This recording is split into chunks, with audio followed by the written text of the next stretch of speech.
አሁን ላይ በኢንተርኔት ላይ የሚገኙ ጽሁፎችንና መረጃዎችን በአብዛኛው ተጠቅመው ስለጨረሱ አዳዲስ መረጃዎችን በራሳቸው መንገድ መፍጠር ጀምረዋል። እስከዛሬ አርቲፊሻል ኢንተለጀንስ ኤአይ መረጃዎችን የሚያገኘው ቀደም ብለው ከተሰበሰቡት መሃል ሲሆን ለሚጠየቀው ጥያቄ የሚሰጠው ምላሽ በሰው ልጆች ከተጻፉ መረጃዎች ላይ ተመስርቶ ነው።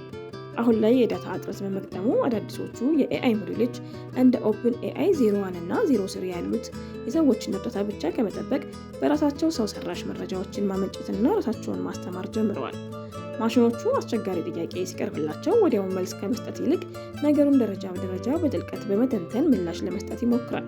ከሁሉም በላይ ደግሞ የሰሩትን ስህተት ራሳቸው ፈልገው የሚያረሙበት አስደናቂ አቅም አላቸው።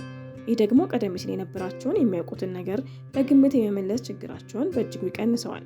አሁን ላይ ውስብስብ የሂሳብና የኮዲንግ ችግሮችን ያለ ስህተት መፍታት ችለዋል። ጉዳዩን ይበልጥ ግልጽ ለማድረግ በምሳሌ አስደግፈን ለማየት እንሞክራለን። እስካሁን ያለው የኤአይ አሰራር የጓደኛውን ደብተር እንዳለ ገልብጦ እንደሚሰራ ተማሪ ነው። ጓደኛው ከተሳሳተ እርሱም አብሮ ይሳሳታል እንጂ እያንዳንዱን ነገር አይፈትሽም። አዲሱ የኤአይ አሰራር ግን ልክ እንደ ብልህ ተማሪ ነው። የተጠየቀውን ነገር በጥልቀት ይመረምራል፣ ራሱ ጥያቄዎችን ፈጥሮ ይሰራል። በሂደቱ ውስጥ የሚሰራውን ስህተት ራሱ እያረመ ትክክለኛውን መልስ ይሰጣል። ከዚህም አልፎ ያገኘውን እውቀት በመጠቀም ለቀጣይ ከበድ ያሉ ስራዎች ራሱን ያዘጋጃል። ይህ ማለት እንግዲህ ማሽኖቹ ከሰዎች ጥገኝነት ወጥተው የራሳቸውን እውቀት ራሳቸው የሚገነቡበት ጊዜ ላይ መድረሳችን ያሳያል።